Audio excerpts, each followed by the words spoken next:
الفرقان الحميد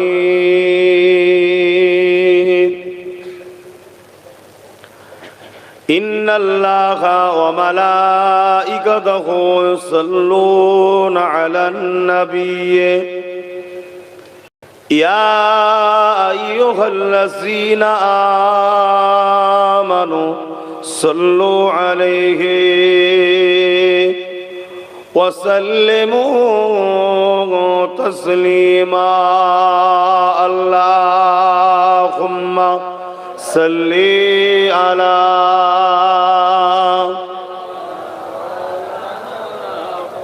জবান খুলে খুলে পড়ে ওয়ালা আলি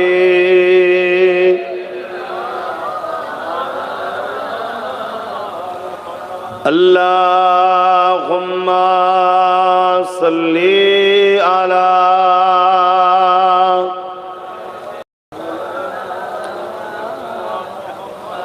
ওয়ালা আলি সাইয়্যিদিনা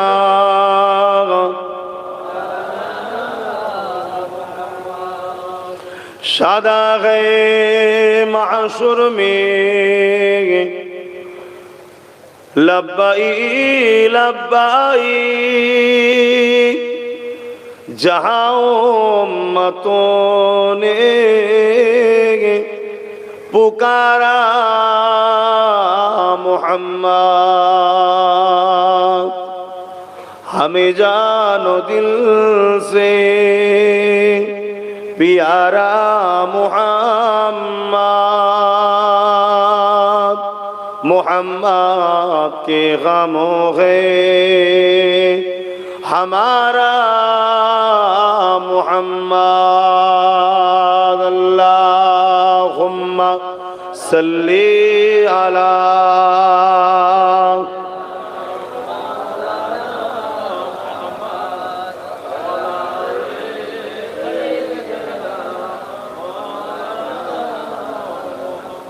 मेरे आँखों की पुतली में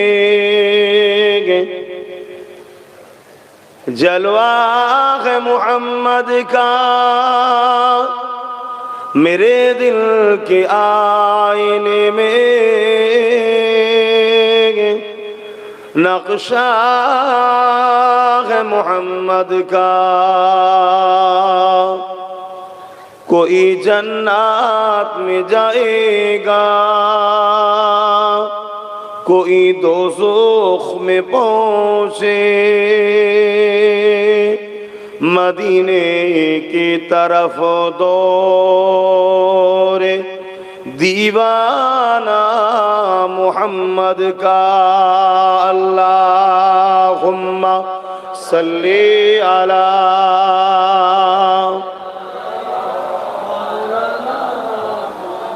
वला आले सय्यदना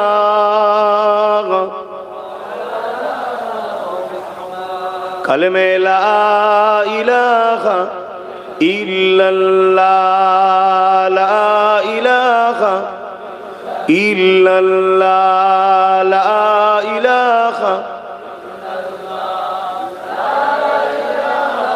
इल्लल्लाह मुहम्मदुर रसूलुल्लाह अल्लाहुम्मा सल्ली अला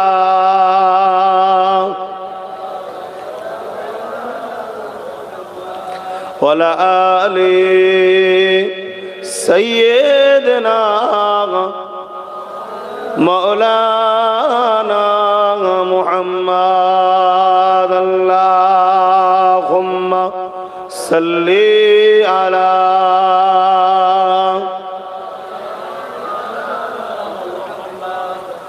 वला आले सय्यदना अल्हम्दुलिल्लाह। আমি আস্তে আস্তে আপনাদেরকে আমাদেরকে হেনাত করে পুরো ইমাম বলছে আজম বলছে কুফরি করছে ইমাম সাফি হামেল মালিক বলছে কাফির আর ওই ছেলেটা আমাকে পাগল বলেছে ওই রাজমিস্ত্রির কাজ করে আমি কুফরি ফটো দেখলাম জায়গা আর জায়গা জায়গা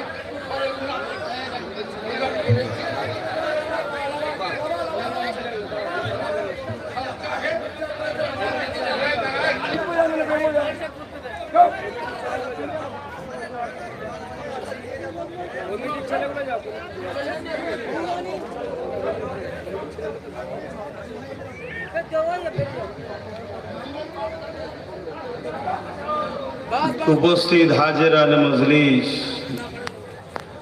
আব্বা জানেরা, ভাইয়েরা, মায়েরা, বোনেরা, ছোট ছোট বাচ্চারা, দূর দূরান্তে অবস্থিতা পর্দা নিশিনা আমার মা বোনেরা, সময় একেবারে সংক্ষেপ। বাদ আসর থেকে মাগরিব পর্যন্ত কেন আমার ভাইয়েরা বড় আবদার করেছে, সময় তোমার অন্য জায়গায় দিয়া আগে থেকে, একটু হাজিরি দেওয়া, দু কথা বলা।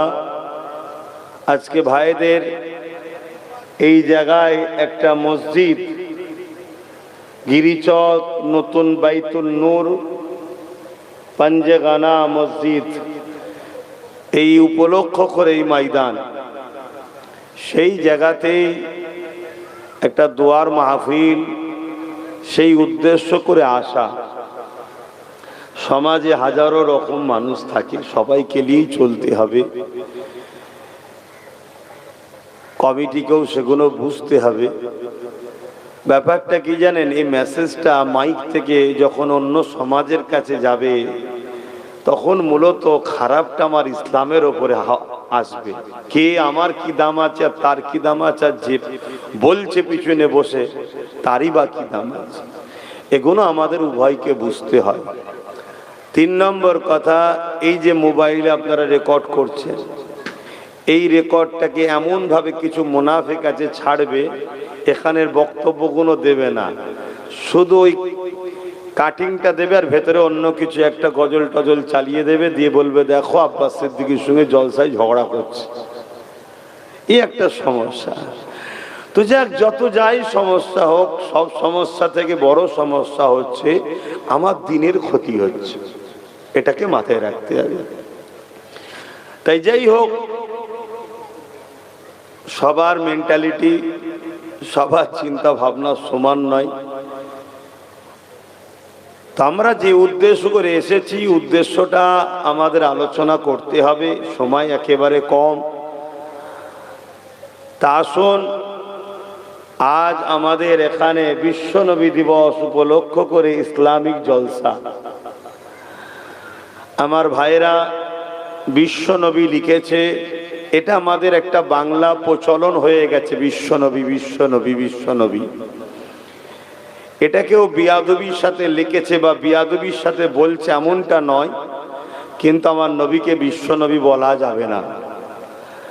আমার নবী হলেন কুল কায়নাতের নবী। জোরে বলুন সুবহানাল্লাহ। বিশ্ব একটা ছোট্ট জায়গা, বিশ্ব, এই পৃথিবীটাকে আমরা বিশ্ব বলি। এরকম কয়েক লক্ষ কোটি গ্যালাক্সি, পৃথিবীর মতো জায়গা, আরো বড় জায়গা আল্লাহ তৈরি করে রেখেছে। সব জায়গার নবী হলেন মুহাম্মদুর রাসূল। জোরে বলুন সুবহানাল্লাহ। মনে রাখবেন, আমার আল্লাহ যেখানে রব্বুল আলামিন, সেই জায়গাতেই মুহাম্মদ রাসূলুল্লাহ সাল্লাল্লাহু আলাইহি ওয়াসাল্লাম রাহমাতাল লিল আলামিন। জোরে বলুন সুবহানাল্লাহ। আল্লাহ যার যার রব, নবীর রিসালাত তার জন্যই। এবারে মানা না মানা সবটা দুনিয়ায় পরীক্ষার জন্য, সব ফয়সালা আল্লাহ আখিরাতে করবে। তো আজ আপনারা এলাকার মানুষ খোলা আকাশের নিচে আসরের নামাজ পড়ে বসেছেন। এত সংক্ষেপ সময় আমি আপনাদেরকে নিয়ে কি বুঝাই, তবে একটা বিষয়ের ওপরেই আমি আপনাদেরকে বলবো, পুরো পৃথিবী জুড়ে ইসলামকে মিটাবার একটা নতুন টার্গেট আজকে সন্ত্রাসেরা উঠে পড়ে লেগেছে। এই টার্গেট কিন্তু নতুন নয়, এই টার্গেট আগেও হয়েছে। এর আগে যুগে যুগে এরকম টার্গেট করেছে।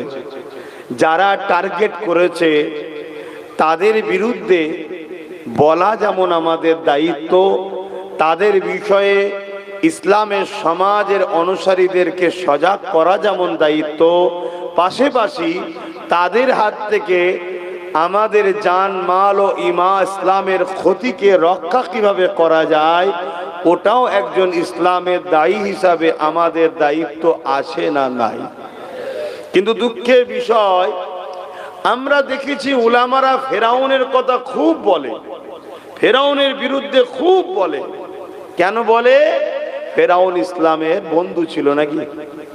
বলবেন তো, ইসলামের দুশ্মন ছিল, তাই ফেরাউনের বিরুদ্ধে উলামারা খুব বলে। বলা দরকার, অবশ্যই বলা দরকার। কেন? সে শয়তান, আল্লাহর লানত পেয়েছে, সে গুমরাহ, ধ্বংস হয়েছে, বরবাদ হয়েছে। নমরুদের বিরুদ্ধেও বলা দরকার, আছে না নাই? কিন্তু দুঃখের বিষয়, মরা ফেরাউনগুলোর বিষয়ে সবাই বলে নিজেকে খুব বাহাদুরি দেখায়। মরা নমরুদগুলোর বিরুদ্ধে বলে খুব বাহাদুরি দেখায়।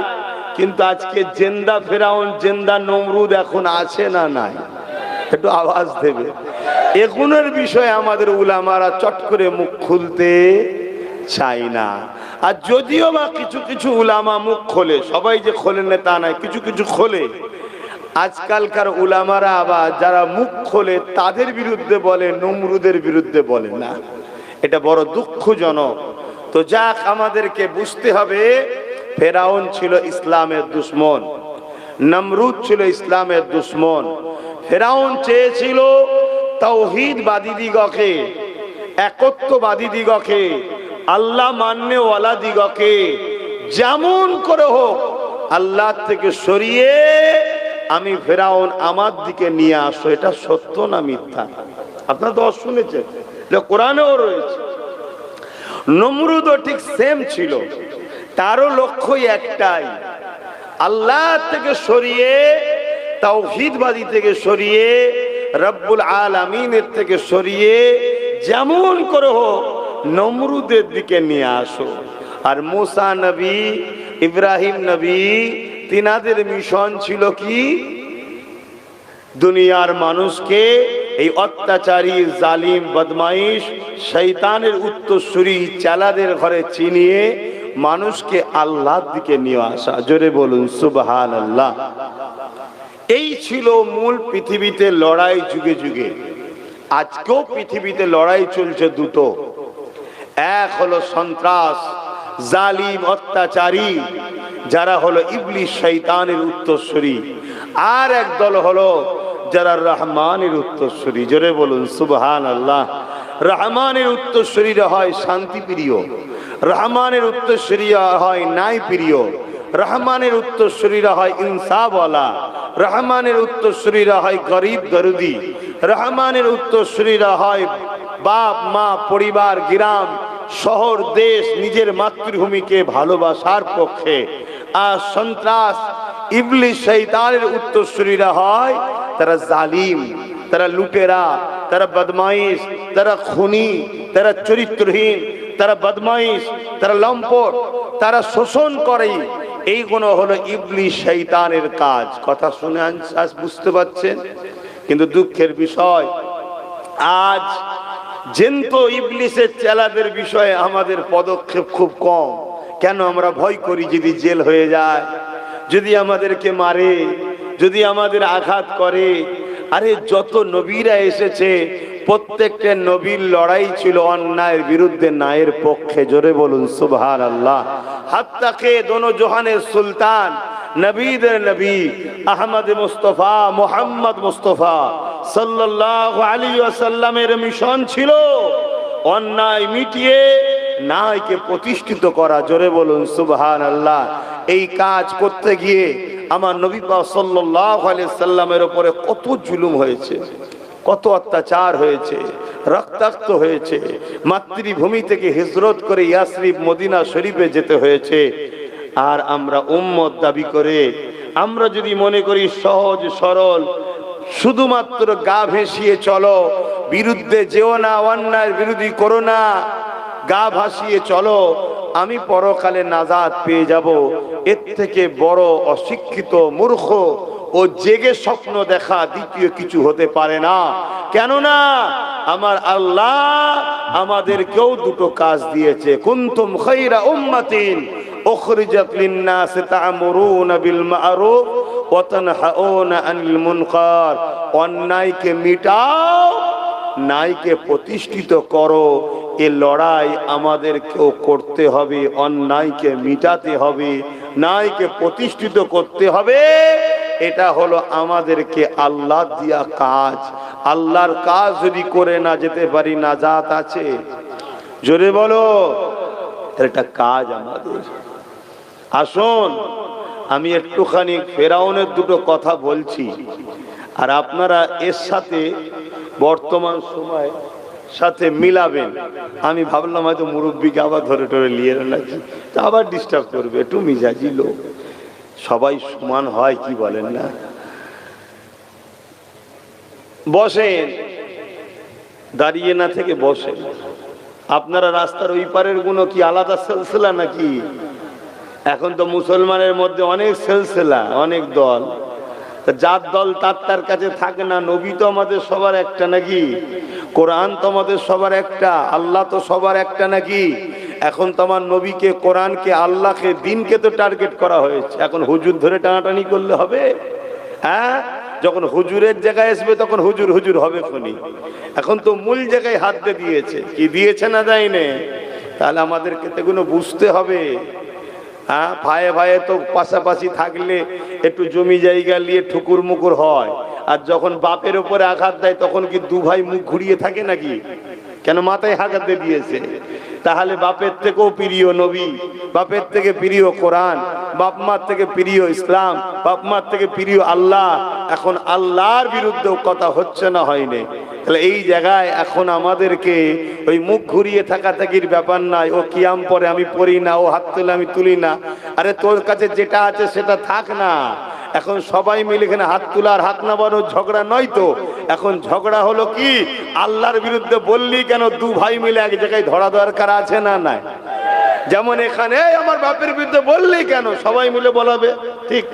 এইটা তখন আমাদের ভাবা দরকার। এখনো যদি সেই বলেন মুখ ঘুরিয়ে থাকবো, তাহলে মনে রেখে দিও, তোমার মসজিদও যাবে, আমার মসজিদও যাবে, তোমার মাদ্রাসাও যাবে, আমার মাদ্রাসাও যাবে, ঠিক না বেঠিক?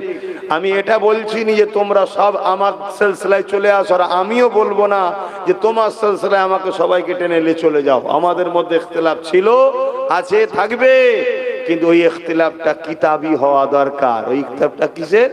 কিতাবি হওয়া দরকার। কিন্তু আজকে যে ইখতিলাফ আমাদের সমাজের মধ্যে এসেছে, এই ইখতিলাফটা কিতাবি নয়, ইসলামকে মিটাবার লড়াই চলছে। কথা বুঝে আসছে না? নাই? তো ভাইয়ের আমার, বড় বুঝার চেষ্টা করুন। আস্তে আস্তে দেখছিলাম প্রত্যেকটা পোস্টারে দেখছি আই লাভ মুহাম্মদ সাল্লাল্লাহু আলাইহি ওয়াসাল্লাম লেখা আছে। আমার ধর্ম ব্যানারের ধর্ম নয়, আমার ধর্ম ফটোর ধর্ম নয়, আমার ধর্ম কোনো মূর্তি ভাষ্যকরের ধর্ম নয়। তার মানে ওই লিখাটার বিরুদ্ধে আমি বলছি না, কিন্তু ওইটা লিখতে যে যদি বেউজ্জতি হয় তাহলে লিখাটা না লিখাটাই ভালো। যদি আপনি লিখে ওর সম্মান করতে পারেন, যে হাওয়াই পড়বে না, পড়লেও তাকে যত্ন করে, আমার দায়িত্ব ড্রেনে যাবে না, কেউ পা দেবে না, কেউ বেউজ্জতি করবে না, কেউ চিড়ে ফেলে দেবে না, তাহলে আপনিও লিখুন। কেন? আমার বাড়িতেও আমি লিখে রেখেছি আই লাভ মোহাম্মদ রাসূল সাল্লাল্লাহু আলাইহি ওয়াসাল্লাম। সেটা আমার বাড়িতে আমি দায়িত্ব নিয়ে আমার বাড়ির সামনে রেখেছি। তাকে যখনই ঢুকছি দেখছি, যখনই বেরোচ্ছি দেখছি, একটু কিছু হলে আমি সঙ্গে সঙ্গে আদবের সাথে খুলে হয় ভারী কিছু জড়িয়ে এমন পানিতে ফেলবো যেখানে কারো পা পড়বে না, বা মাটি খুঁড়ে দাফন করে দেবো। কেন? এটা আমার হুজুরের নাম, আর আমার হুজুরকে জিনার জুতা মুবারক আল্লাহর আরশে উঠার চান্স পাই। জোরে বলুন সুবহানাল্লাহ। শুধু চান্স নয়, আমার নবীর জুতা মুবারকের ধুলোয় আল্লাহর আরশ ধন্য হয়। জোরে বলুন সুবহানাল্লাহ। তাহলে সেই নবীর ভালোবাসায় আপনি করেছেন, আমি বিরুদ্ধে নয়। আমি আবার ভুল বুঝবেন না ভাই, হজ করা বড় মুশকিল, এখন হজ করা বড় মুশকিল। কিন্তু আমরা দেখি অনেকের ভালোবাসা ড্রেন দিয়ে চলে যায়, অনেকের ভালোবাসার নেতার নাম ড্রেনে পড়ে থাকে, সেখানেই দাঁড়িয়ে দাঁড়িয়ে বা বসে বসে অনেকে দিচ্ছে, তার মুখেই ছেড়ে দিয়েছে। এ দেখা যায় না? যায় না? খবরদার, আমার আল্লাহ আমার নবীকে এত শানওয়ালা করেছে, আমার নবীর ছায়া পর্যন্ত জমিনে পড়তো না। জোরে বলুন সুবহানাল্লাহ। কেন? আমার নবীর ছায়াতে যদি কোনো সাহাবা পা দিত, ওই সাহাবার ঈমান চলে যেত। আমার নবীর ছায়াতে পর্যন্ত পা দিয়া যাবে না। তাই আমার নবীকে আল্লাহ এত নিয়ামত আল্লাহ করেছে, সূর্যের আলো লাগার পরও আমার নবীর ছায়া পড়তো না। পাশাপাশি এটাও বলতে লাগে, সূর্যের আলো আর আমার নবীর শরীরের নূর মুবারক, সূর্যটাও তৈরি হয়েছে আমার নবীর নূরের অংশ থেকে। জোরে বলুন সুবহানাল্লাহ। একটা জায়গায় 1000 ভোল্টেজ রাখো, আর এক জায়গায় 100 ভোল্টেজ রাখো। 100 ভোল্টেজ কখনো 1000 ভোল্টেজের ছায়া ফেলতে পারে না। আমার নবী এত হাই ভোল্টেজের নূর, বুঝাবার জন্য বলছি, সূর্যের ক্ষমতা নাই আমার নবীর আলোকে ছেদ করে যেতে পারে। তাই আমার নবীর নূর থেকেই সূর্য তৈরি। জোরে বলুন সুবহানাল্লাহ। তাই আমার নবীর নাম কোন এক ভাই লিখেছিল, অবশ্যই সে ভালোবেসে লিখেছে, একটা ব্যানার করেছে, আমি রসুলকে ভালোবাসি। এটা প্রকাশ করা, ইজহার করা খারাপ নয়, ভালো জিনিস। প্রেম দেখাতেও লাগে, প্রেম বলুন বলুন, দেখাতেও লাগে। প্রেম যখন হালাল হয়, নুকোবার কিছু নয়। প্রেম যখন হালাল হয়, নুকোবার কিছু নাই। পরিবারের হাত ধরাটা কোনো পাপ নয়, কারণ এটা আমার হালাল সম্পদ, এটা প্রেম, আমি তার হাত ধরে নিয়ে যেতেই পারি। শুনছেন না শোনেননি? অবৈধ প্রেম হলে তখন সেটা নুকোই।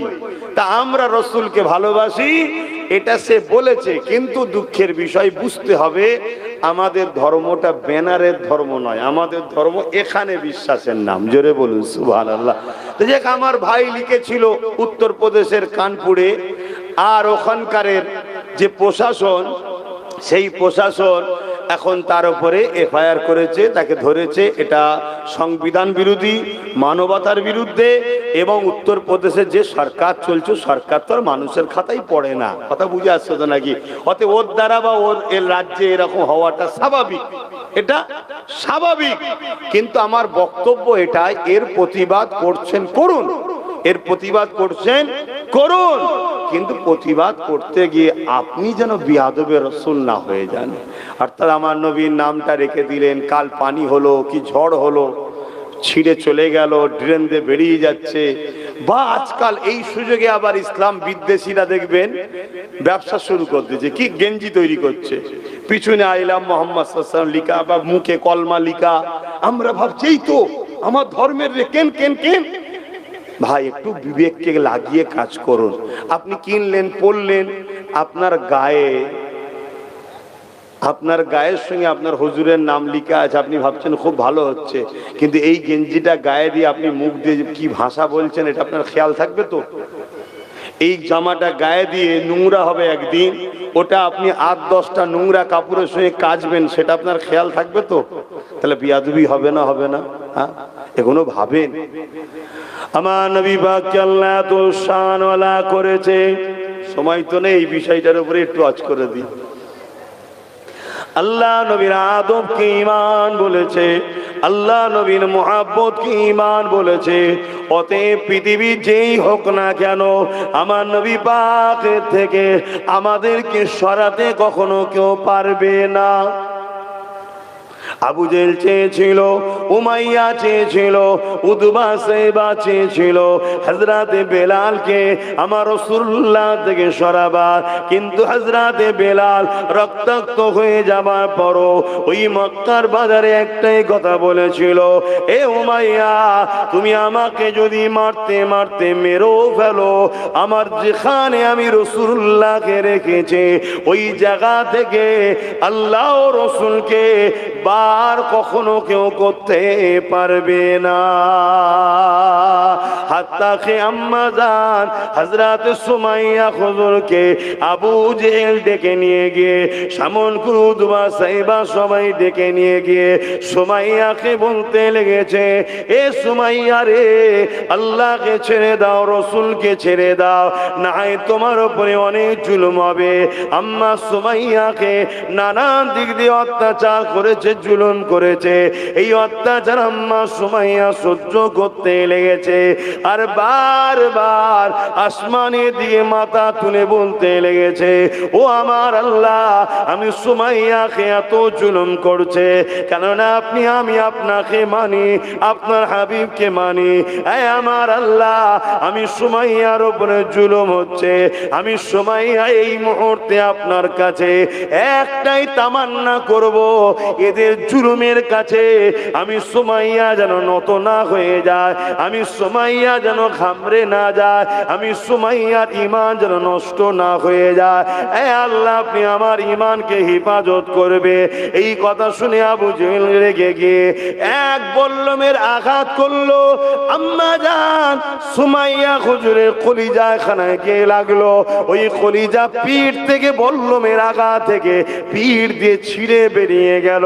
ওই যখনই বাহির হয়ে গেল, ওই কলিজার ভেতর থেকেও আল্লাহ ও নবীর নামের আওয়াজ আসছে। আরো জোরে বলুন সুবহান। মোহব্বত কাকে বলে বুঝতো?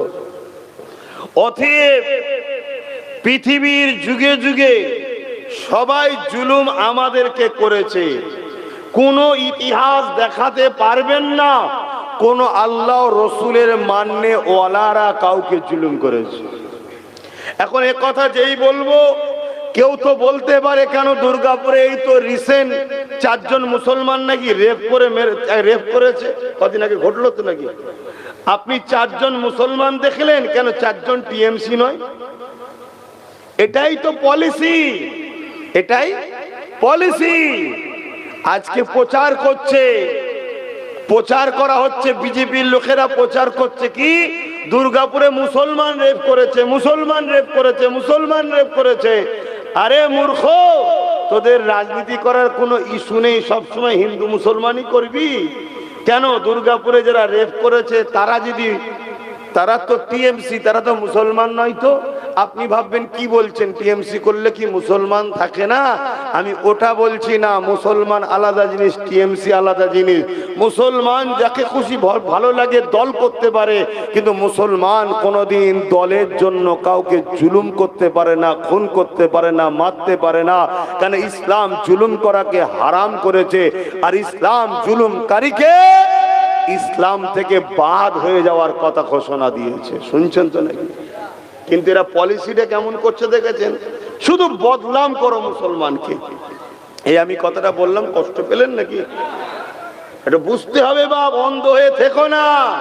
তোমাদেরকে জড়ানো হচ্ছে, ফাঁসানো হচ্ছে।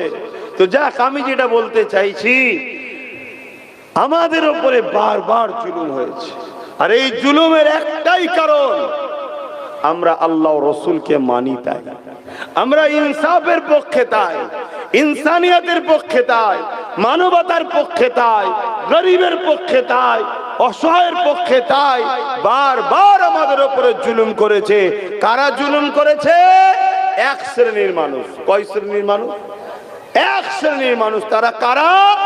যারা ক্ষমতার জোরে মানুষের প্রভু হবার স্বপ্ন দেখে। ক্ষমতার জোরে বলুন বলুন, মানুষের প্রভু হবার স্বপ্ন দেখে, তারা বারবার আমাদের উপর জুলুম করেছে। কেন? তারা দেখেছে ইসলামকে যদি মিটানো না যায়, ইসলামের অনুসারীদেরকে যদি মিটানো না যায়, ফেরাউন যত শক্তিশালী হোক না কেন, মুসা বাহিনী তাকে মিটিয়ে দিয়েছে। নমরুদ যত শক্তিশালী হোক না কেন, ইব্রাহিম নবীর বাহিনী তাকে মিটিয়ে দিয়েছে। অবশ্যই সব জায়গায় আল্লাহরই সাহায্যে। জোরে বলুন সুবহানাল্লাহ। তাই আজকের দিনও যারা ক্ষমতার জোরে মানুষের প্রভু হতে চায়, সে হতে পারে আমেরিকার শাসক, হতে পারে ব্রিটেনের শাসক, হতে পারে প্যারিসের ফ্রান্সের শাসক, হতে পারে আমার ভারতবর্ষের বর্তমান 2014 থেকে আসা শাসক, যেই হোক, এরা মানুষের প্রভু হতে চায়। এরা ক্ষমতার জোরে মানুষের মাথায় বসবে, মানুষ এদের হুকুমের গোলাম হবে, মানুষ এদের দাসত্ব করবে। এই মহল এরা তৈরি করতে চায়। এই মহল করার আগে এরা সর্বপ্রথম দুটো কাজ করে। প্রথম কাজ হলো মানুষকে মূর্খ বানায়, দ্বিতীয় কাজ হলো মানুষকে গরিব বানায়। এই কাজটা কি ফেরাউনের ছিল না? ছিল না? তাহলে এরা কি ফেরাউন নয়? কথা বলছো না, কিন্তু এদের বিষয়ে বলবে না, মরা ফেরাউনের বিরুদ্ধে বলবে। শুনছেন তো নাকি? মরা ফেরাউন নিয়ে বলো, কিন্তু মরা ফেরাউনের ওয়াকিয়া আল্লাহ কোরআনে শুনিয়েছে কেন? যুগে যুগে ফেরাউন আসবে, ওই ফেরাউনের সাথে এই ফেরাউনের টালি করে দেখবে, যার সাথে ওই ফেরাউনের আখলাক পাবে তার বিরুদ্ধে লড়াই করা মুসা নবীর যেমন দায়িত্ব, মুসা নবীর উম্মতের যেমন দায়িত্ব ছিল, আল্লাহ আমাদেরকেও শোনাচ্ছে উম্মতে মুহাম্মাদি তোমাদেরকেও লড়তে হবে। তার বিরুদ্ধে লড়ে ফেরাউন মিটিয়ে বনি ইসরাইলকে যেমন মুসা নবীর ওসিলায় আল্লাহ আজাদ দিয়েছে, তোমরাও ফেরাউনের বিরুদ্ধে লড়ো, আমরাও তোমাদেরকে, আমি আল্লাহ তোমাদেরকে সাহায্য করে মানুষ জাতিকে আজাদ দেবো। জোরে বলুন সুবহানাল্লাহ। কিন্তু এই লড়াই হয়, একটু হ্যাকি না বলুন।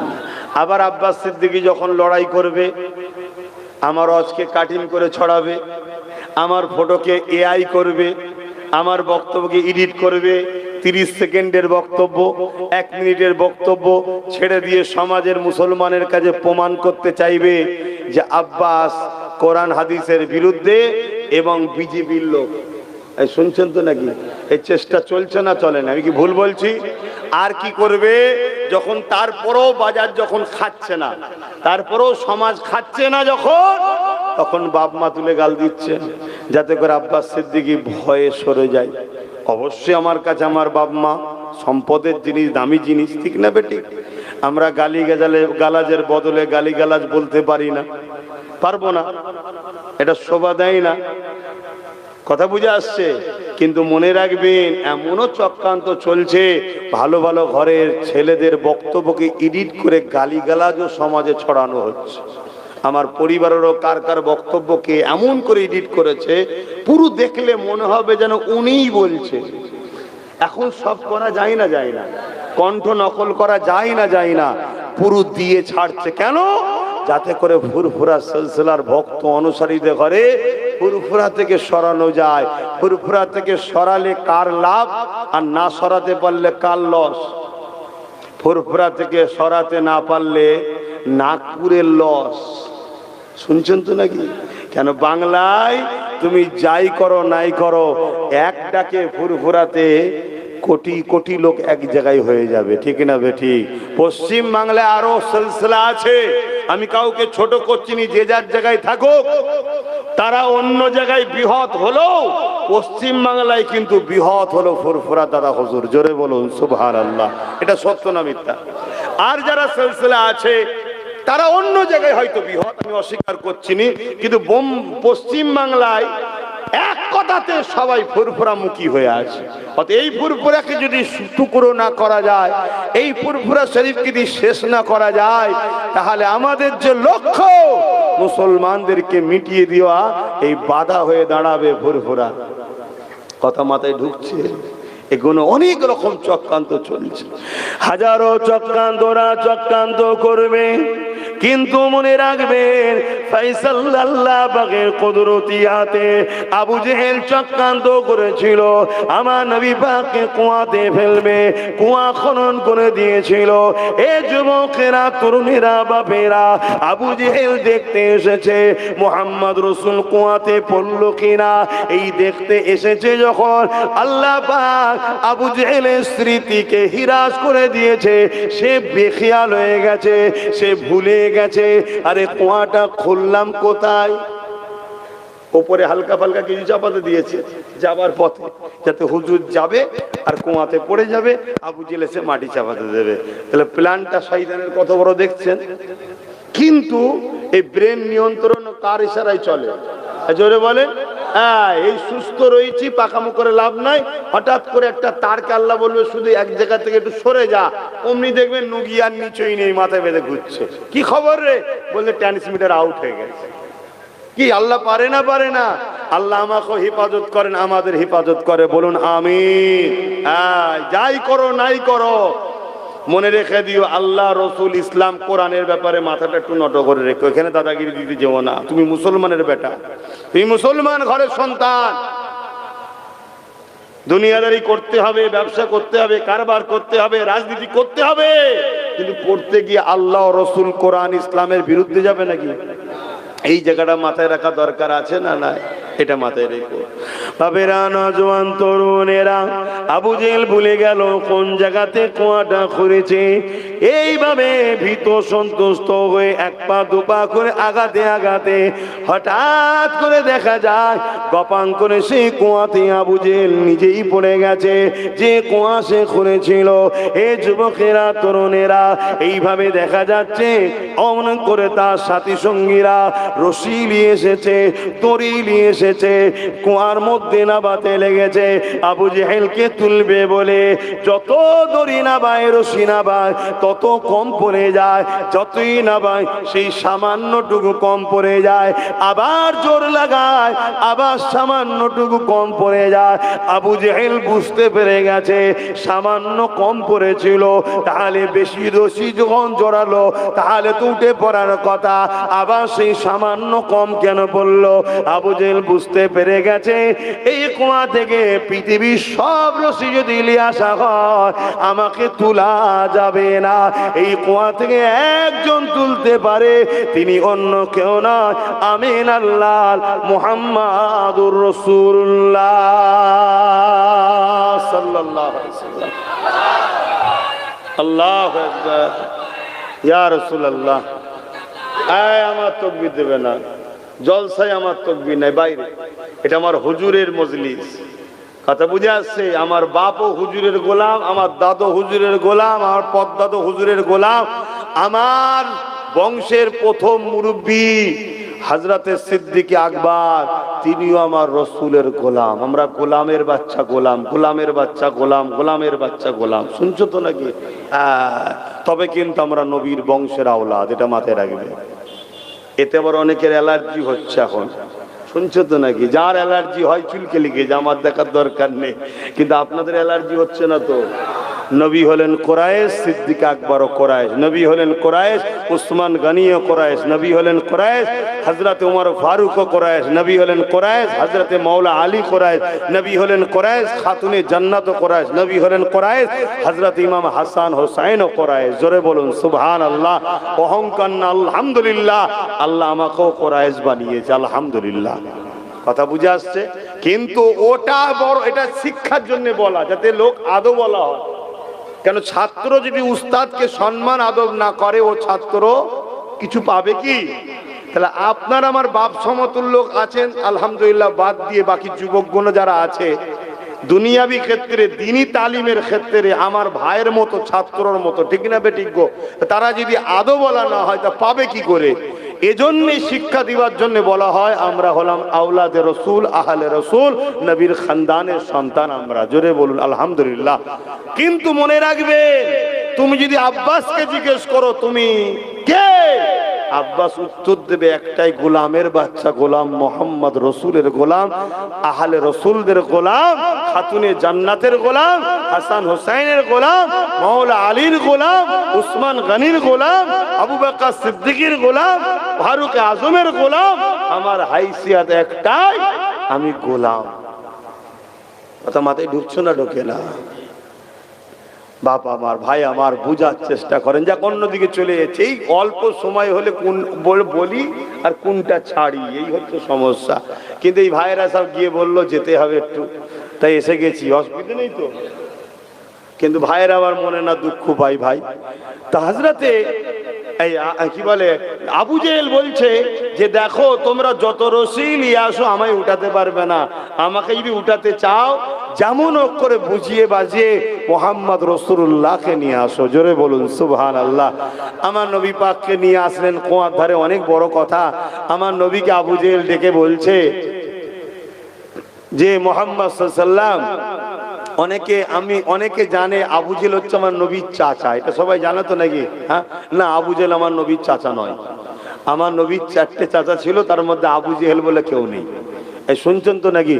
হ্যাঁ, আবু জেহেল আমার নবীর চাচা নয়। কথা বুঝে আসছে তো? পাড়া সম্পর্কে ওটা কি পাড়া সম্পর্কে হয়? তুই পাড়া সম্পর্কে, নিজের চাচা নয়। যাই হোক, আমি ওইদিকে খেলাপে যাচ্ছি না। তো ভাইরা আমার, আমি যে কথা বলছিলাম, আবু জেহেল বলছে ভাইপো মুহাম্মদ সাল্লাল্লাহু আলাইহি ওয়াসাল্লাম, আমাকে যদি তুমি এখান থেকে তোলো, আমি কলেমা পড়ে নেব তোমার হাতে হাত দিয়ে। আল্লাহর নবী বলছে, চাচা এখানে পড়লেন কি করে, ব্যাপারটা কি? ও তো বলতে লজ্জা করছে না, বলতে লজ্জা লাগছে কি? তো বলছে, বলেন না কি হয়েছে? না, আমি আপনার জন্য কুয়া করেছিলাম, আপনাকে ফেলবো বলে, আপনাকে মেরে দেবো বলে। আল্লাহ রসুল বলছেন, চাচা আমার আব্বাজান নেই দুনিয়ার, আমার আম্মাজান ইন্তেকাল হয়েছে। আমি রসুল কি করেছি আপনি আমার দুশ্মনী করছেন? আমি গরিবদেরকে ভালোবাসতে বলি, মানুষের উপরে জুলুম করতে নিষেধ করি, মানুষের হক দিতে বলি, মানুষের গায়ের ঘাম শুকোবার আগে যারা মজদুর লেবার তাদের টাকাকে শোধ করে, তাদের পারিশ্রমিককে শোধ করে দিবার কথা বলি। আমি তো বলি এ কায়নাতের মালিক একজন, তিনি হলেন আল্লাহ, তাকে মেনে নাও। আমি তো মোহাম্মদ, আমার কথা কখনো বলিনি যে আমি মালিক, আমি তো একজনের দাওয়াত দিতে এসেছি। তা আপনারা আমার উপর দুশ্মনী করছেন কেন? আবু জেহেল বলছে, ভাইপো মুহাম্মদ সাল্লাল্লাহু আলাইহি ওয়াসাল্লাম, আমার যা হয়েছে হয়েছে, তুমি আমায় তুলে দাও এখান থেকে, আমার বড় ভয় লাগছে, দম আটকে যাচ্ছে, আমি কলেমা পড়ে নেবো। আল্লাহ নবী হাতটা বাড়ালো, আবু জেহেল হাত পেল, নবী টেনে তুলে দিলেন। জোরে বলুন সুবহানাল্লাহ। আর এতক্ষণ ধরে এত রশি ধরে টানাটানি, এত রশি ধরে টানাটানি, জমিনকে আল্লাহ বলছে যত রশি দেয় নেবে যা, নেবে যা। জমিন নেবে যাচ্ছে, নেবে যাচ্ছে, নেবে যাচ্ছে, নেবে যাচ্ছে। কথা শুনছেন?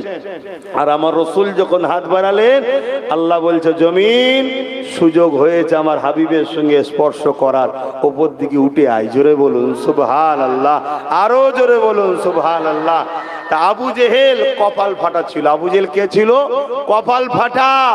ও সাথী সঙ্গীরা দেখলো, দেখে ইমানের কালেমা পড়ে মুসলমান হয়ে গেল। জোরে বলুন সুবহানাল্লাহ। কিন্তু আবু জেহেল কি বলছে? তুমি এত বড় জাদুকর আমি জানতাম না। বলুন নাউজুবিল্লাহ। তাহলে কপাল ফাটা নয়, কপাল ফাটা।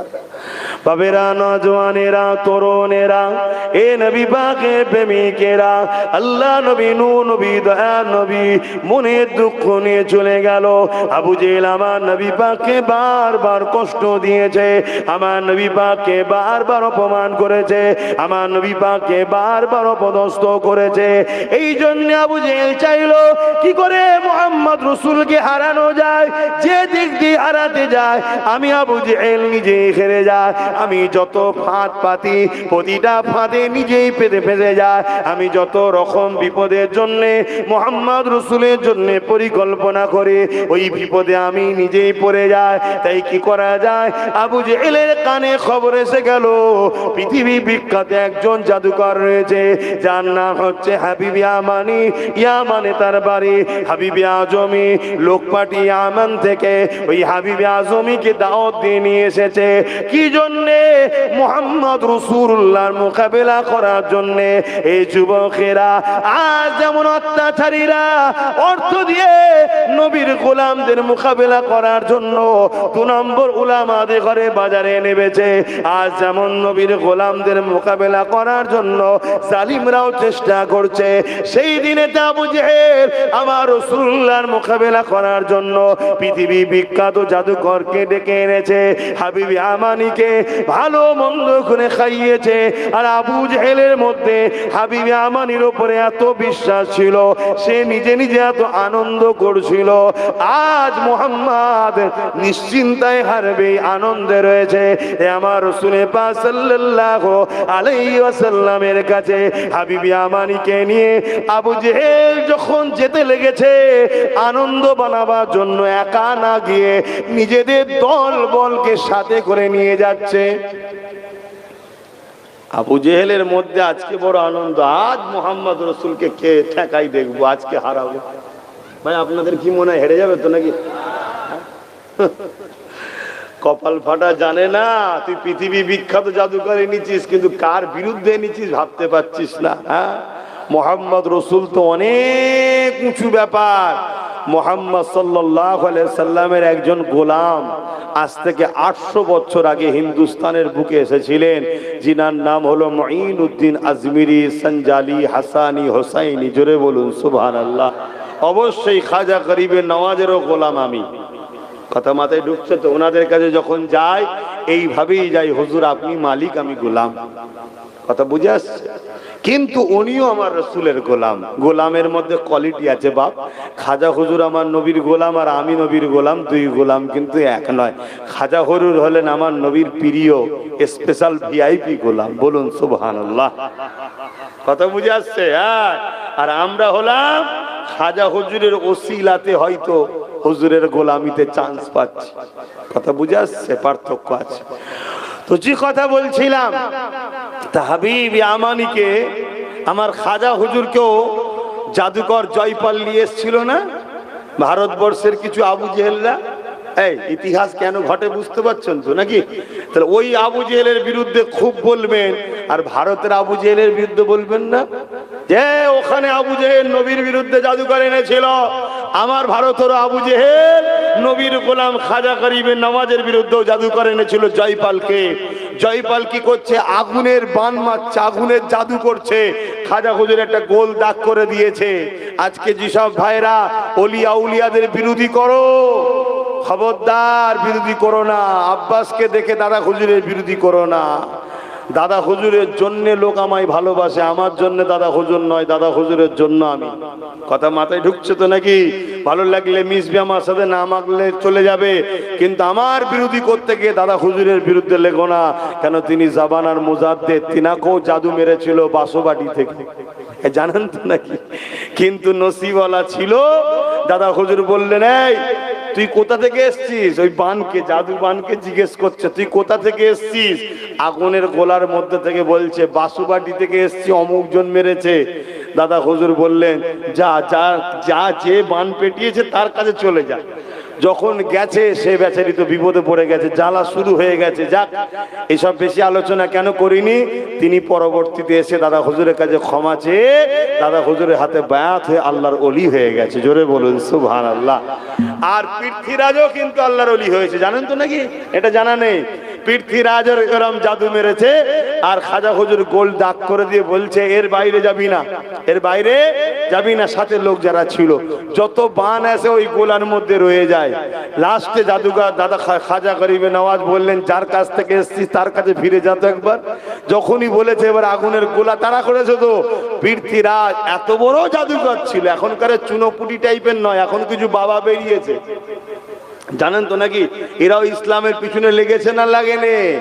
এসব তো ছোটখাটো বাবা, চারানার বাবা, কিন্তু পৃথ্বীরাজ ছিল বিশাল বড় কিন্তু জাদুকর। এত বড় তার জাদু পাওয়ার ছিল, সে ওই পাওয়ারের চোটে আকাশে উড়ে উড়ে যাচ্ছে, পালিয়ে যাচ্ছে। জয়পাল জাদুকর জয়পাল আকাশে উড়ে উড়ে চলে যাচ্ছে। গরিবের নওয়াজ খরমকে বললেন, যা ওকে নাবিয়ে লিয়ায়। আল্লাহর ওলিদের কথা খরম তার পায়ের জুতাও শোনে। জোরে বলুন সুবহানাল্লাহ। কেন শোনে ভাই?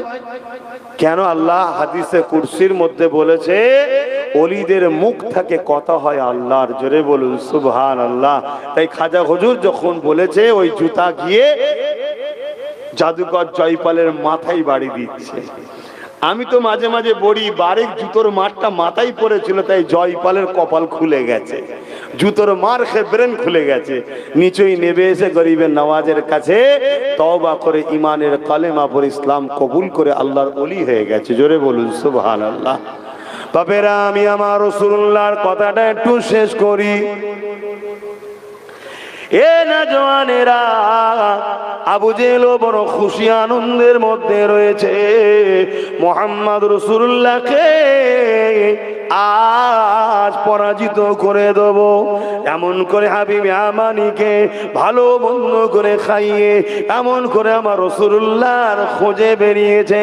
আর আমার নবী পাক ঈশা নামাজ পড়ে নিয়ে এমন করে চাঁদনি রাত, পুরো চাঁদ উঠেছে। ওই চাঁদনি রাতে আবু কুবাইস পাহাড়ের ধারে আল্লাহ নবী হাঁটাহাঁটি করতেছিল। আবু জেহেল লোকবল নিয়ে গিয়ে জাদুকর পীর কেমন করে হাবিবে আমানিকে সাথে করে নিয়ে আল্লাহ নবীর কদমের কাছে হাজির হয়ে যায়। আবু জেহেল গিয়ে গিয়ে বলতে লাগলো, এ মুহাম্মদ সাল্লাল্লাহু আলাইহি ওয়াসাল্লাম, ইনি হলেন ইয়ামিনের লোক, ইনি তোমাকে কিছু প্রশ্ন করতে চায়। এই যে জাদুকর ওটা কিন্তু বলেনি, ইনি ইয়ামিন থেকে এসেছে, তোমাকে কিছু প্রশ্ন করতে চায়। আল্লাহ নবী বললেন, কি প্রশ্ন করতে আপনি চান?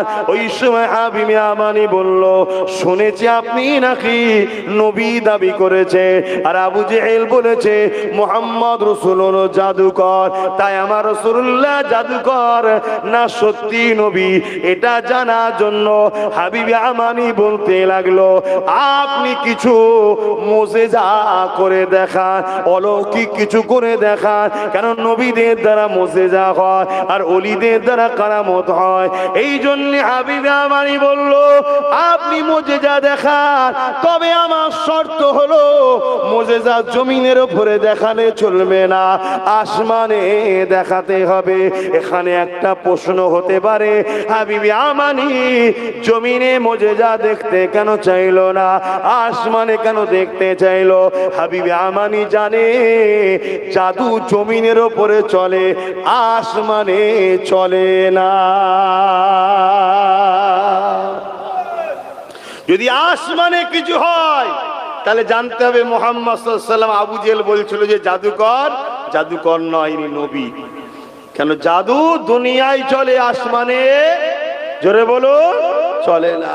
আজকে যারা আমার নবীর বিরোধী করছে, ওই সব ভণ্ড বাবাদের বলবো আর ভণ্ড জালিম নেতাদের বলবো, আসো মুহাম্মদ রাসূলের মোকাবেলায় আসো। হুজুরের গোলাম আমরা রইছি, হুজুর তো অনেক শানওয়ালা, অনেক মাকামওয়ালা, হুজুরের গোলামদের মোকাবেলায় আসো। বেশি নয়, সুন্দরবন জঙ্গলে ছাড়া বাঘের মাথায় হাত বুলানো হবে। শুনছেন তো নাকি? নবীর গোলামরা যে হাত বুলাবে, আর গোলামদের পক্ষ থেকে চ্যালেঞ্জ, আলহামদুলিল্লাহ আমি অ্যাকসেপ্ট করতে রাজি আছি, আমি যেতে রাজি আছি। শুনছেন তো নাকি? আলহামদুলিল্লাহ। এই কথা শুনে হয়তো কিছু মুনাফিক মুসলমান এইটাকে লেও টোল করতে পারে যে ছাড়বে, ছেড়ে টোল করতে পারে, কিন্তু এই মুনাফিকরা বুঝলো না যে আমি মুহাম্মদ রাসূলের ইজ্জতের পক্ষে দাঁড়িয়ে যাচ্ছি। আমি যত বড়ই আসামি হই না কেন, ইজ্জতটা মুহাম্মদ রাসূলের ব্যাপার, ওখানে আল্লাহ বিজয় দেবেই। জোরে বলুন সুবহানাল্লাহ। এই ঈমান যাদের নাই তারা কিসের মুসলমান? এই ঈমান যাদের নাই তারা কিসের মুসলমান?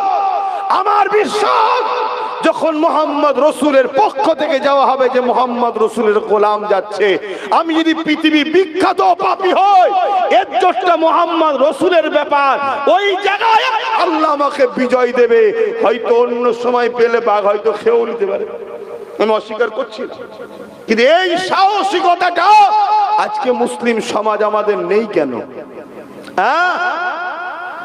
আর যারা আমার হুজুরের বিরোধী করছো, আসো, সে উত্তর প্রদেশের বাবা হোক, আর আমার দেশের মাথায় বসে আছে হোক, আর রাজ্যের মাথায় বসে আছে, চলো চলো আমার রাসূলের দ্বীনের মোকাবেলা করতে এসেছো। হ্যাঁ, তোমরা যা করছো ঝেড়ে ঝুড়ে গরিবদের দেশের লোকের লুটে খাচ্ছ, খেগে যাও বাবা। কথা বুঝে আসছে না? ওটা আলাদা প্ল্যাটফর্ম, আলাদা ব্যাপার। আমার নবীর বিরুদ্ধে লাগলে, আল্লাহর বিরুদ্ধে লাগলে ছেড়ে দেওয়া যাবে? আওয়াজ দিয়ে বলুন ছেড়ে দেওয়া যাবে? হাত তুলে সাক্ষী দিয়ে বলুন ছেড়ে দেওয়া যাবে? ছেড়ে দেওয়া যাবে? ছেড়ে দেওয়া যাবে? তাতে জীবন লাগলে আমরা জীবন দিতেও প্রস্তুত আছি, হুজুরের জন্য, আল্লাহর জন্য। কারণ এই জীবন তো এমনিই যাবে। আল্লাহ রাসূলের জন্য যারা জীবন দেয়, মরণের আগে জান্নাত দেখানো হয়। জোরে বলুন সুবহানাল্লাহ, আরো জোরে বলুন সুবহানাল্লাহ। গত কয়েকদিন আগে আমারই পশ্চিম বাংলার উত্তর 24 পরগনা ভাটপাড়াতে এক গেঁজাখোর মানবরূপী পশু কি বলছে, ইসলামে নাকি রেপ করা পাপ নয়। বলেছে না বলেন? কিন্তু দুঃখের বিষয়, ওই গেঁজাখোর মানবরূপী পশু, জাহান্নামের কুকুর, ও বলেছে এটা আমাদের কাছে বেদনাদায়ক, এটা আমাদের কাছে দুঃখদায়ক, এর জন্য মামলা হচ্ছে হবে, এর প্রতিবাদ হচ্ছে হবে। কিন্তু বাংলার মুসলমানকে দেখে আমার কষ্ট লাগছে, ব্যথা লাগছে নবীর খানদানের আওলাদ হিসাবে, যে আমরা এর পাশাপাশি এই কথাটা কেন বলছি না যে রাজ্য সরকার অবিলম্বে এই জাহান্নামের কুকুরকে জেলের মধ্যে ভরো, অবিলম্বে পাগলা কুকুরকে জেলের মধ্যে ভরো। তুমিই তো বলেছিলে ভোট আমাকে দাও, বিজেপির হাত থেকে রুখবো। তাহলে বিজেপির এমএলএ যখন, বিজেপির লোক যখন আমার রসুলের ওপরে, আল্লাহর ওপরে আঘাত দিচ্ছে, এ রাজ্য সরকার অবিলম্বে কে বন্দী করো। যদি বন্দী না করো আমরা তাহলে 26ও তোমায় বুঝিয়ে দেবো। এটা বলা দরকার আছে না নয়? কিন্তু এটা বলছে না কেন? এটা কি দুঃখজনক নয়? ও আমার পাতে যে সুরো দেবে সে যদি আমার আল্লাহ ও রসুলের দুশমনদের বন্ধু হয় তাও চলবে? এ মুনাফিকি, এ গাদ্দারি, এত বড় কথা বলার সাহস পাচ্ছে কি করে? এই জন্য সাহস পাচ্ছে, এ জানে রাজ্য সরকারের ফোর্স তো আমাকে পাহারা দিয়ে ঘোরাবে, তাই তো এত বড় সাহস পাচ্ছে। তাই ভুল কথা বললাম? আপনারা জানেন কি জানি না, এই বদমাইশ কিছুদিন আগে টিএমসি তে ছিল না? আমার কত অসুবিধা হচ্ছে? হুজুর রাজনীতি করছে, হ্যাঁ রাজনীতি করছে। তোরা রাজনীতির নামে আমার ইসলামের হাত দিবি, তাহলে আমি ধর্মগুরু হয়ে তোদের চক্রান্তকে উম্মতে মুহাম্মাদির কাছে ফাঁস করা দরকার আছে না নাই? তাই ফাঁস করছি। তোরা রাজনীতি করছিস, করকে যা, আমার ধর্মের বিষয়ে হাত দিবি না। শোনেন, কিছুদিন আগে টিএমসি ছিল না? যখন টিএমসি ছিল তখন জানেন এ আজানের বিরুদ্ধে কেস করেছিল। তাহলে আজানের বিরোধী কেসকারীকে যদি টিএমসির লোক এমএলএ বানায়, এমপি বানায়, টিকিট দেয়, তো সে যখন আল্লাহকে বা ইসলামের গায়ে বলবে যে রেপ করা কোনো পাপ নয়, তাকে মনে হয় রাজ্য সরকার ধরবে? কথা বলো। কিন্তু আজ যদি আমাদের সরকার থাকতো, কথা বলুন, 24 ঘন্টার মধ্যে ওকে ঢুকিয়ে এমন সাইজ করা হতো, ও জীবনে কথা বলার আর সাহস পেত? এবার বলুন, আমাদের তাহলে সরকারের দরকার আছে না? এই জন্যই আব্বাস সিদ্দিকী বলেছে চেয়ারের একটা পায়া করো।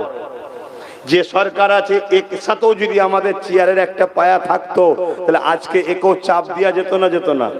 যদি না একে ধরো, আমি তোমার সঙ্গে জোট ছেড়ে দেবো, সরকার পড়ে যাবে।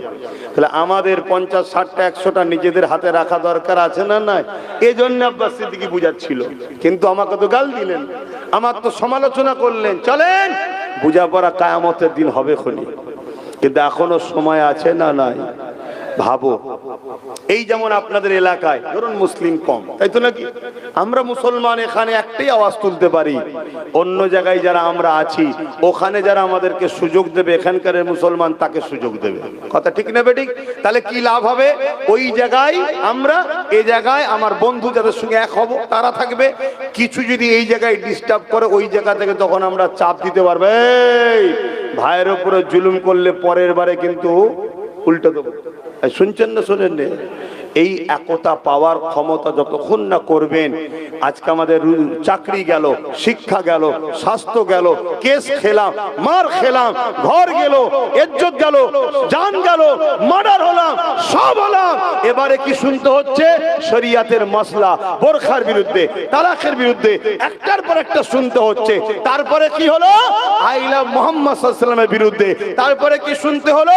আমার নবীর পরিবারদের বিরুদ্ধে, চরিত্রহীন নারীর কথা শুনতে হলো। আজকে কি শুনতে হচ্ছে? ইসলামে নাকি রেপ করাটাও পাপ নয়। তারপরে আর কি শুনতে হচ্ছে? মমতা নাকি আল্লাহ। শুনেছেন না? শোনেন না? আমার কথা কষ্ট পেয়েছে? তাহলে বলুন, যে মুসলমান মমতাকে মানবে, আপনি কি এটাও মানেন সে আল্লাহ? যদি বলেন না, তাহলে তার মুখ থেকে কেন জিজ্ঞেস করেন না যে আপনার দলের লোক আপনাকে আল্লাহ বলছে, আপনি কিছু বিবৃতি দিচ্ছেন কেন? এইরকম মাথামুটাকে দলে রেখেছেন কেন? আমার ধর্মে বাধা হচ্ছে, আপনাকে সাথ দিয়ে আমার জন্য ঈমান চলে যাবে, এটা বলা দরকার আছে না? না, তা করছে না। আমি এ বিষয়ে যখন ফতোয়া দিয়েছি যে বিজেপিকে সাপোর্ট করা ভোট দিয়া হারাম, আমি কি বলেছি ভাই? বিজেপিকে ভোট দিয়া কি আপনাদের কারো আপত্তি আছে? কোন মুফতি আছে, মায়ের লাল আছে, বসো, আমি বসতে রাজি আছি। বিজেপিকে ভোট দিয়া হারাম, হারাম, হারাম। কিন্তু তার আগে কতটা ছাত্র উস্তাদকে মানে, কতটা ভাইকে মানে, কতটা ছেলেকে মানে, এই সাক্ষীটা লিবার জন্য বলেছিলাম একটা কথা, সেইটাকে কেটে ছেড়েছে 30 সেকেন্ড। তারপরে যে দেওয়া হারাম চলবে না, এটা ছাড়বে কেন? আমাকে তো এদের কাছে খারাপ বানাতে হবে। তাহলে কি পরিকল্পনা চলছে শুনছেন তো? আচ্ছা, আমি জিজ্ঞেস করছি, বিজেপিকে ভোট দিয়া হালাল না হারাম? জোরে বলেন। যদি বিজেপি তোমাদেরকে মসজিদ বানিয়ে দেয়, মাদ্রাসা বানিয়ে দেয়, তোমাদেরকে চাকরি বাকরি দেয়, তারপরেও চলবে না কেন? হাতির চিবোবার দাঁত আলাদা, দেখাবার দাঁত আলাদা। ও এখন দেখাবার জন্য অনেক কিছু করতে পারে। ওদের লাইনটাই হলো ইসলামের বিরুদ্ধে, ঠিক না বে ঠিক? জোরে বলেন, ইসলামের বিরুদ্ধে। এর পাশাপাশি আমি জিজ্ঞেস করছি, ওই বিজেপিকে যারা সাপোর্ট করবে, ওই বিজেপিকে যারা বাংলায় নিয়ে আসবে, তারা কি বিজেপির বন্ধু না দুশ্মন? তা বিজেপির বন্ধুকে সাপোর্ট করা হালাল? তো এই কথাটা বলাতে আজকে সমাজে ইখতিলাফ চলছে, শুনছেন তো নাকি? আপনারা ইখতিলাফ করছেন নাকি? একটা আওয়াজ দিয়ে বলুন, ইখতিলাফ করছেন? ইসলামের স্বার্থে কথা বলেছি, ধর্মের জায়গায় দাঁড়িয়ে কথা বলেছি, জলসায় দাঁড়িয়ে কথা বলেছি। কোন রাজনীতির মঞ্চে দাঁড়িয়ে যদি বলতাম একটা প্রশ্ন তুলতে পারতেন, কিন্তু না, আমি আমার ধর্মের স্বার্থে বলেছি।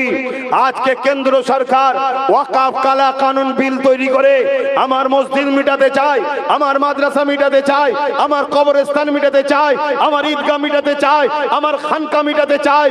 কেন চাইছে? মসজিদ হলো ইসলামের পেহচান, কবরস্থান ইসলামের পেহচান, খানকা ইসলামের পেহচান, মাদ্রাসা ইসলামের পেহচান।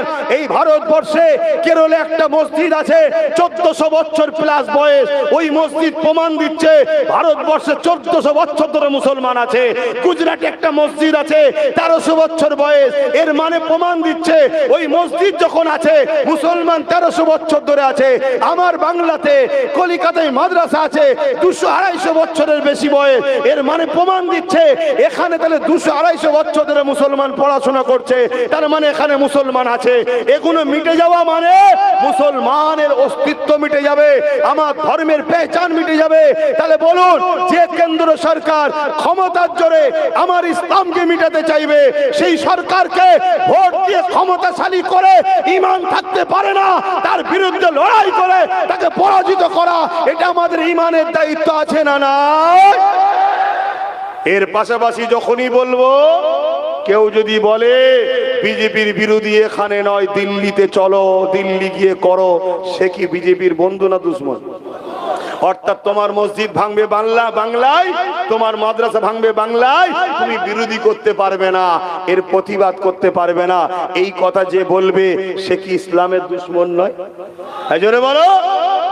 একটা হলো প্রকাশ্য দুশ্মন, আর একটা ঘুমটা দিয়ে বন্ধু সেজে দুশ্মন। তাহলে দুটো দুশ্মনই, দুশ্মন না দুশ্মন নয়। কিন্তু নবীর হাদিস কি বলছে? প্রকাশ্য দুশ্মন বেশি ভয়ানক না বন্ধু সেজে? মাথায় ঢুকাবার হয় ঢুকিয়ে লাও। এই জন্য অল্প টাইম লে জলসা করতে এলে সমস্যা। এবার কথা কি কমপ্লিট হলো? হলো না। কিন্তু সালাম আছে, দোয়া আছে, কি করে কি হবে কিছুই বুঝাতে পারলাম না। সমালোচনা না করে জানতে ইচ্ছা যায়, প্রতি শুক্রবার দিন দরবারে থাকি, যাবেন, প্রশ্ন করবেন। আর একটা কথা, প্রতিদিন শুক্রবারে সন্ধ্যে 7টা থেকে 7:30টার মধ্যে আমি ফুরফুরা দরবার শরীফ থেকে লাইভে বসি PABS ইউটিউব চ্যানেলে, এবং পীরজাদা MD আব্বাস সিদ্দিকী একটা ফেসবুক পেজ আছে, আমার অফিস চালায়। লোক প্রশ্ন করে, আমি উত্তর দিই। ওই পেজটা ফলো করবেন। হতে পারে নতুন নতুন তথ্য আপনাদেরকে ফাঁসাবার প্ল্যান করছে, সেগুলো আপনাদের কাছে জানাবো। এই কথা শুনছেন না শোনেন নে? খুব সাবধান হন। আসেন একটু সালাত ও সালাম দেবো ইয়া নবী।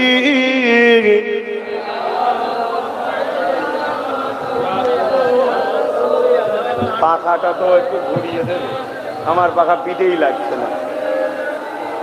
ও আমার কে লাগছে না, ওই দিক থেকে দেখতে।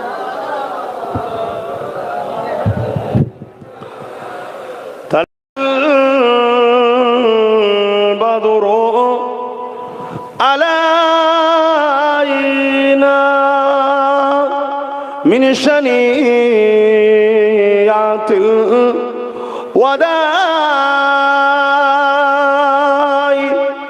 ওয়াজাবা শুকরু আলাইনা মাদাগা লিল্লাহ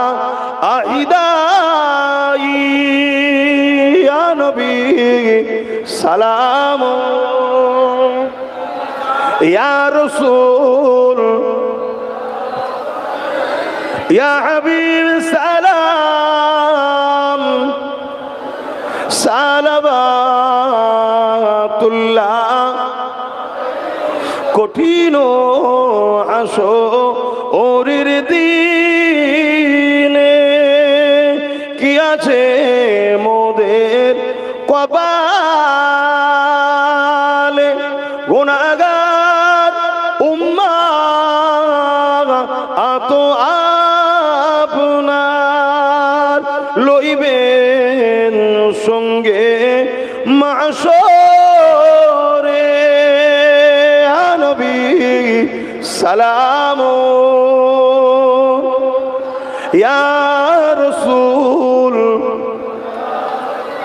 ইয়া হাবিব সালাম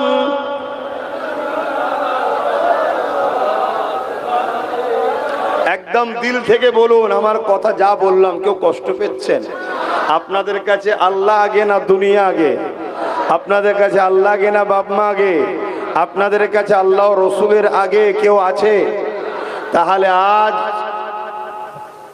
এক জালিম বিজেপি নেতা অর্জুন সিং তার নাম সে একটা মানবরূপী পশু কি মানবরূপী পশু জাহান্নামের একটা কুকুর সে বলছে ইসলামে নাকি রেপ করা বা কোরআনে রেপ করা পাপ নয় তাই তো এর বিরুদ্ধে হওয়া দরকার আছে না নাই হচ্ছে হবে কেস হচ্ছে হবে উচিত কিন্তু দুঃখটা কোন জায়গায় জানেন এ তো কোরআনের নামে মিথ্যা প্রচার করছে কোরআনের নামে মিথ্যা প্রচার করছে আর যখন আমার রাজ্য সরকার বলল কোরআন শেষ হয়ে যাবে পুরো কোরআনটাকেই মিটাচ্ছে তখন কেউ কেস করেছে মমতার নামে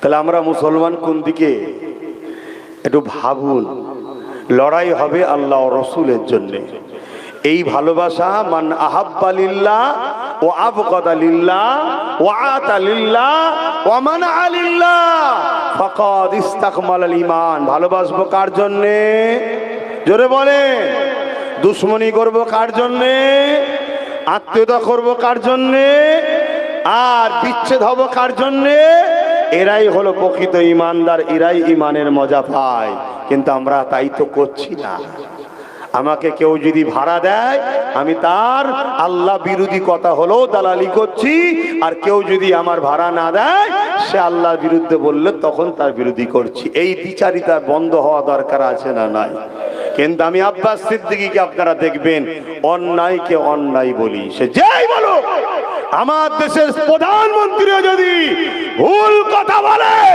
তার বিরুদ্ধেও কথা হবে ঠিক না বেঠে সে প্রধানমন্ত্রী তো কি হয়েছে সম্মান দিতে গেলে সম্মান দিতে হয় সম্মান দিতে গেলে সম্মান নিতে হয় আপনি প্রধানমন্ত্রী আপনার চেয়ারের সম্মান আছে সম্মান দেবো কিন্তু আপনাকে সম্মান নিতে গেলে সম্মান দিতে হয় আপনি আমার রাজ্যের সিএম আপনার চেয়ারের দাম আছে সম্মান দেবো কিন্তু আপনাকে সম্মান দিতে গেলে সম্মান দিতে হবে আপনি আমার ইসলামকে আঘাত দেবেন আমার কোরআনকে আঘাত দেবেন আমার রসুলকে আঘাত দেবেন আপনার প্রশাসন তাদেরকে গাইড দেবে সে প্রধানমন্ত্রী হোক রাজ্য সরকার হোক আমরা জীবনে জান থাকতে হুজুর ও আল্লাহর গুস্তাখ যারা তাদেরকে মেনে নিতে পারি না যারা মেনে নেবে তারা ঈমানদারও থাকতে পারে না কথা মাথায় ঢুকছে না ঢোকে না ঈমানটা কি জানের থেকেও আল্লাহ রসুলকে বেশি ভালোবাসার নাম ঈমান তো যাক আমি কথা সংক্ষেপ করবো একটু দোয়া করব সকলে বসুন গায়ে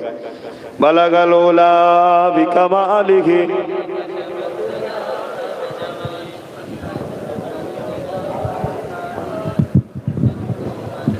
ভাইরা আমার